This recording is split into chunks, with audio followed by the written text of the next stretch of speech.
एक महत्त्वाची बातमी, तुम्हाला नाश्त्याला इडली खायला आवडत असेल तर तुम्ही सावध व्हा, कारण तुम्ही जी इडली खाताय त्यामध्ये प्लास्टिक आहे आणि ही प्लास्टिकची इडली खाल्ल्यानं तुम्हाला कॅन्सर सुद्धा होऊ शकतो।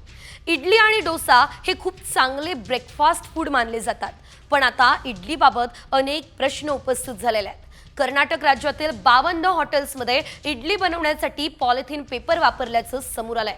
बंगळुरूमधल्या आरोग्य अधिकाऱ्यांनी दिलेल्या माहितीनुसार काही रेस्टॉरंट्स आणि विक्रेत्यांनी तयार केलेली इडली खाल्ल्यास कॅन्सर होऊ शकतो असं समोर आलंय। त्यामुळे केवळ बंगळुरूच नाही तर देशभरातील नागरिक यांना सतर्कतेचा इशारा देण्यात आला असल्याचं आपल्याला बघायला मिळतंय। ग्राफिक्सच्या माध्यमातून जाणून घेतोय, पूर्वी इडली बनवताना कापडाचा वापर केला जायचा।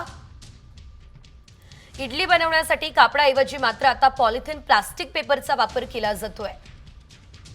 पॉलिथिन प्लास्टिकमध्ये कर्करोग निर्माण करणारे घातक विषाणू असतात।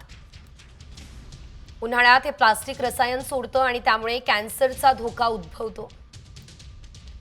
251 नमुन्यांपैकी 52 नमुन्यांमध्ये पॉलिथिन प्लास्टिक सुद्धा आढळलेले आहे।